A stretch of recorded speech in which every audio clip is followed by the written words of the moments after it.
Assemblies. What are assemblies? These are binary files. These can be DLLs or EXEs, just as we're used to with programming. If you're programming within most environments, you're going to produce an EXE, and DLLs can be libraries. And this is familiar with working with COM binaries from the previous classic type programming within Microsoft, but things are a lot different. This actually, an assembly, is actually a new type of file format. This new type of file format doesn't rely on the registry. It doesn't rely on all the craziness of what we were doing before as far as having DLLs overlapping and causing problems and conflicts. This has really been replaced with a nice robust way to work. Our assemblies are actually composed of CIL, which used to be called MSIL, and this is the Common Intermediate Language, used to be called the Microsoft Intermediate Language, but as we move forward into a specification that is going to be worldwide for everybody, it's now called the Common Intermediate Language, and also assemblies are composed heavily of metadata, and a metadata can be viewed as a manifest. So what is that CIL code? Well, this is actually very similar to Java bytecode, and this is in the effect that it's not actually compiled to a platform-specific instruction until actually you need it. So just-in-time compilation. And this is very typical of the Java environment, and this is the way that the .NET framework works as well.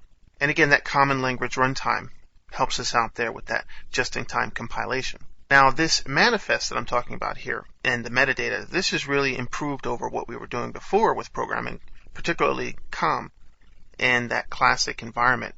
This manifest is actually going to contain information about the current version of this assembly that we're working with. It's going to give us information like the localizing strings, for example, image resources or other resources that are contained within this assembly, and then a list of all the externally referenced assemblies that are needed to actually execute the assembly that we're working with. You can also have single file assemblies and multi-file assemblies. Now, most of your assemblies are going to be single file, but you can have multi-file assemblies as well.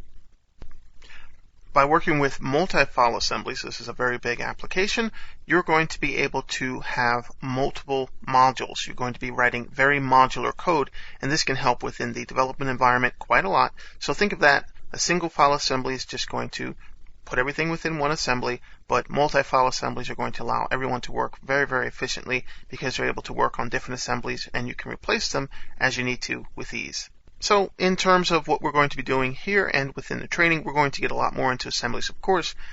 This is just to give you that high level that we're creating DLLs or EXEs. This is all new type of format. This is going to be a lot easier to program and to distribute our programs because we're not going to rely on the registry, some really intense install routines, and we're not going to be stepping on other applications with our DLLs. So we'll get into more details as we move forward. This is just to get you started and let you understand how assemblies work and what the whole thing behind assemblies are, because you're actually creating DLLs or EXEs.